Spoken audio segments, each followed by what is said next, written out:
अगर ट्रेडिंग में कोई सबसे अच्छी स्ट्रेटजी है तो वह है ट्रेंड के साथ ट्रेड करना, और मैं भी ट्रेंड के साथ ट्रेड करना पसंद करता हूं। लेकिन हम सभी जानते हैं कि मार्केट में हमेशा ट्रेंडिंग मूवमेंट नहीं होती, बल्कि ज्यादातर समय लगभग 80% प्राइस साइडवेज रहती है। लेकिन जब प्राइस साइडवेज हो और हम ट्रेंड के साथ ट्रेडिंग करने वाली स्ट्रेटजी को फॉलो करते हैं तो हमारा बहुत ज्यादा नुकसान हो सकता है, क्योंकि हमें मार्केट की ऑर्डर स्टेट के बारे में जानकारी नहीं होती। मार्केट हमेशा एक ही स्टेट में नहीं रहती, बल्कि अपने स्टेटस को बदलती रहती है। जब मैं शुरू में प्राइस एक्शन सीख रहा था तो उस समय मेरे पास सिर्फ वही स्ट्रेटजी थी जो ट्रेंडिंग मार्केट में काम करती थी। लेकिन जब भी मार्केट साइडवेज में जाता तो मेरा स्टॉप लॉस हिट हो जाता और मुझे नुकसान होता। इसीलिए अगर आप डे ट्रेडिंग या स्कैल्पिंग करते हैं या करना चाहते हैं तो मार्केट की ऑर्डर स्टेट को समझना बहुत जरूरी है, क्योंकि जैसा कि मैंने बताया, खासकर इंट्राडे में मार्केट 80% समय साइडवे ही रहता है। मार्केट का सबसे पहला स्टेट होता है ट्रेंडिंग स्टेट। इसे दो प्रकार में बांटा जा सकता है, पहला स्ट्रॉन्ग ट्रेंड और दूसरा चैनल ट्रेंड, जिसे वाइड ट्रेंड भी कहते हैं। अगर आपको चार्ट्स पर इस तरह का ट्रेंड दिख रहा है तो यह एक स्ट्रॉन्ग डाउन ट्रेंड है। यहाँ आप साफ देख सकते हैं कि प्राइस लगातार नीचे गिर रही है। जब मार्केट में ट्रेंड स्ट्रॉन्ग होता है तो प्राइस छोटे छोटे रिट्रेसमेंट लेकर तेज मूवमेंट करता है, चाहे वह अप ट्रेंड हो या डाउन ट्रेंड। जब प्राइस अप ट्रेंड में होती है तो वह हायर हाई और हायर लो बनाते हुए ऊपर जाती है। जब प्राइस डाउन ट्रेंड में होती है तो वह लोअर हाई और लोअर लो बनाते हुए नीचे गिरती है। लेकिन इस केस में प्राइस डाउन ट्रेंड में है, जहां आपको साफ दिख रहा है कि लोअर हाई और लोअर लो बन रहे हैं, यानी प्राइस लगातार नीचे की तरफ जा रही है। इस सिचुएशन में आपको बहुत स्ट्रॉन्ग तरीके से ट्रेंड को फॉलो करना है। इसका मतलब है कि आपको वही स्ट्रेटजी अप्लाई करनी है जो ट्रेंडिंग मार्केट के लिए बनी होती है। क्योंकि प्राइस डाउन ट्रेंड में है, हमें यहाँ सिर्फ सेलिंग के लिए ही अपॉर्चुनिटी खोजनी है। इस एग्जाम्पल में मैंने 20 मूविंग एवरेज इंडिकेटर को अप्लाई किया है, और आप देख सकते हैं कि जब भी प्राइस इस लाइन को टच करती है तो वह रिवर्स होकर वापस डाउन ट्रेंड कंटिन्यू करती है। यह दिखाता है कि प्राइस अभी भी स्ट्रॉन्ग डाउन ट्रेंड में है। अब हम दूसरे टाइप के ट्रेंड को समझते हैं, जिसे वाइड ट्रेंड या चैनल ट्रेंड कहा जाता है। जब डाउन ट्रेंड में प्राइस का रिट्रेसमेंट ज्यादा बड़ा हो जाता है तो हमें चार्ट पर इस तरह के चैनल देखने को मिलते हैं। इस केस में हम ऊपर के सभी रिवर्सल पॉइंट्स को कनेक्ट करके अपर ट्रेंड लाइन ड्रॉ कर सकते हैं और निचले रिवर्सल पॉइंट्स को कनेक्ट करके लोअर ट्रेंड लाइन बना सकते हैं। इस तरह के चैनल में हमारे पास बाइंग और सेलिंग दोनों की अपॉर्चुनिटी होती है। हम चैनल के लोअर रिवर्सल पॉइंट पर बाय पोजीशन में एंट्री कर सकते हैं और चैनल के अपर रिवर्सल पॉइंट पर सेल पोजीशन में एंट्री कर सकते हैं। हालांकि हमारे पास बाय और सेल दोनों की अपॉर्चुनिटी होती है, लेकिन अगर ज्यादा कंसिस्टेंटली ट्रेड जीतनी है तो हमें ट्रेंड के साथ ट्रेड करना होगा।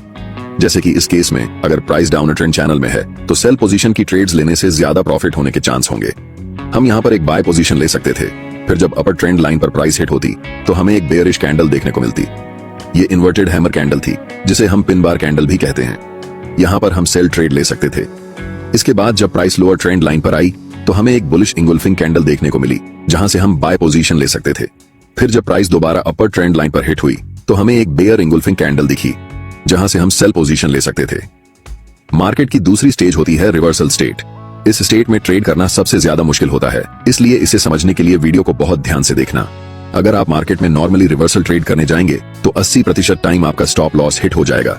लेकिन आज मैं आपको एक ऐसी पॉइंट स्ट्रेटजी बताने वाला हूं जिससे आप कम से कम 50% टाइम सही ट्रेड ले पाएंगे। मार्केट में प्राइस कभी भी रैंडम मूव नहीं करता, उसे चाहिए होता है स्टॉप लॉस। अगर आपने नोकिया के पुराने फोन में स्नेक गेम खेला होगा तो आपको पता होगा कि स्नेक वहीं जाता है जहां उसका खाना होता है। इसी तरह मार्केट में भी प्राइस वहीं जाता है जहां स्टॉप लॉस होते हैं। अगर हम इसी चार्ट में सबसे रिसेंट लोअर लो को देखें तो लास्ट सेकंड लोअर लो सबसे नीचे बना हुआ है। इसका मतलब ये है कि यहाँ पर जिन लोगों ने बाय पोजीशन में एंट्री ली थी उन्होंने इस कैंडल को ब्रेकआउट समझकर अपना स्टॉप लॉस इसी लेवल पर रखा होगा। इसी वजह से यहाँ ब्रेकआउट फेल हुआ। मार्केट ने इन दोनों स्टॉप लॉस को हिट किया और जैसे ही इस प्राइस को ब्रेक किया, आप देख सकते हैं कि इसी पॉइंट से प्राइस रिवर्स हो गई। इसके पीछे एक और बड़ा कारण था। जब आप इसी चार्ट को बड़े टाइम फ्रेम में देखेंगे, अभी यह 1 मिनट टाइम फ्रेम में है, लेकिन अगर इसे 3 मिनट टाइम फ्रेम में देखेंगे तो आपको दिखेगा कि प्राइस इसी लेवल से रिवर्स हो गई है। इसका मतलब यह है कि यह लेवल बहुत ज्यादा इंपॉर्टेंट था। जब कोई लेवल बार बार सर्वाइव करता है तो वह एक स्ट्रॉन्ग की लेवल बन जाता है।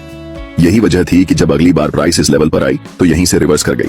इस जगह पर बाय पोजीशन लेने के लिए हमारे पास कई स्ट्रॉन्ग कंफर्मेशन थे। पहला ये कि यह एक इंपॉर्टेंट की लेवल था। दूसरा, यह 1 मिनट के टाइम फ्रेम पर स्टॉप लॉस हंटिंग हुई। हमेशा ध्यान रखना कि स्टॉप लॉस हंटिंग छोटे टाइम फ्रेम पर ज्यादा वैलिड होती है, जबकि बड़े टाइम फ्रेम पर की लेवल, सप्लाई और डिमांड जैसी चीजें ज्यादा इंपॉर्टेंट होती हैं। तीसरा, इस इंपॉर्टेंट ट्रेंड लाइन का ब्रेकआउट होना, और वह भी एक स्ट्रॉन्ग बुलिश कैंडलस्टिक पैटर्न के साथ। इन चारों कंफर्मेशन के बाद हम यहाँ पर बाय पोजीशन में एंट्री करते हैं। ट्रेड में एंट्री करने के लिए इस ब्रेकआउट कैंडल के हाई पर एक लाइन मार्क करनी होगी, और जब भी नेक्स्ट कैंडल इस लेवल को ब्रेक करेगी तब हमें बाय पोजीशन में एंट्री करनी है। स्टॉप लॉस नियरेस्ट लो पर होगा और टारगेट के लिए हम प्रीवियस की लेवल को रख सकते हैं। आप देख सकते हैं कि प्राइस यहाँ से हायर हाई बनाते हुए ऊपर की तरफ बढ़ती है। और हमारा टारगेट हिट करता है। तीसरा और सबसे महत्वपूर्ण मार्केट स्टेट ब्रेकआउट स्टेट होता है। ब्रेकआउट ट्रेड्स में अक्सर बहुत अच्छे प्रॉफिट देखने को मिलते हैं, क्योंकि जब ब्रेकआउट होता है तो प्राइस में एक बड़ा मोमेंटम देखने को मिलता है। लेकिन छोटे टाइम फ्रेम पर इस मोमेंटम को कैप्चर करना आसान नहीं होता, क्योंकि वहां स्टॉप लॉस हंटिंग का प्रभाव ज्यादा होता है। इस वजह से कई बार नए ट्रेडर्स सिंपल ब्रेकआउट को देखकर ट्रेड में एंट्री ले लेते हैं, लेकिन उनका स्टॉप लॉस हिट हो जाता है। अगर हम स्क्रीन पर दिख रहे चार्ट को देखें तो यहाँ प्राइस एक स्ट्रॉन्ग कंसोलिडेशन जोन में फंसा हुआ था। हमेशा यह ध्यान रखना चाहिए कि कंसोलिडेशन जोन के अंदर ट्रेड नहीं लेना चाहिए, क्योंकि यहाँ मार्केट बार बार स्टॉप लॉस हंट करता है। जब हमें इस रेंज का पहला ब्रेकआउट मिला तो प्राइस ने एक रेड कैंडल बनाई और तुरंत रिवर्स हो गया। लेकिन जब असली ब्रेकआउट हुआ तो देखा जा सकता है कि कैंडल कितनी बड़ी बनी है। इस तरह की कैंडल में आमतौर पर रिटेलर एंट्री नहीं लेते, क्योंकि उन्हें लगता है कि स्टॉप लॉस बहुत बड़ा हो जाएगा और रिस्क रिवॉर्ड उनके फेवर में नहीं रहेगा। सही तरीके से एंट्री करने के लिए हमेशा रिट्रेसमेंट का इंतजार करना चाहिए। जब प्राइस वापस उसी लेवल तक आए जो पहले सपोर्ट था और अब रेजिस्टेंस बन चुका है, तभी हमें सही एंट्री मिलती है। इस चार्ट में हमें उस लेवल पर इन्वर्टेड हैमर कैंडल देखने को मिली, जो कि एक रिवर्सल कैंडलस्टिक पैटर्न होता है। इस कैंडल के लो पर एक लाइन मार्क की जाती है और जब अगली कैंडल इस लाइन को ब्रेक करती है तब सेल पोजीशन में एंट्री ली जाती है। इस तरह हमारी एंट्री बेहतर होती है, स्टॉप लॉस छोटा होता है और टारगेट बड़ा मिल सकता है। स्टॉप लॉस सेट करने के लिए रिवर्सल कैंडलस्टिक पैटर्न के ऊपर थोड़ा सा स्पेस देना चाहिए, ताकि मार्केट की वोलेटिलिटी के कारण स्टॉप लॉस जल्दी हिट ना हो। टारगेट के लिए पिछले महत्वपूर्ण लेवल्स को ध्यान में रखा जा सकता है। अगर इस पूरे प्रोसेस को सही से फॉलो किया जाए तो ट्रेडिंग में सफलता की संभावना बढ़ जाती है। इस चार्ट में भी देखा जा सकता है कि प्राइस ने लॉस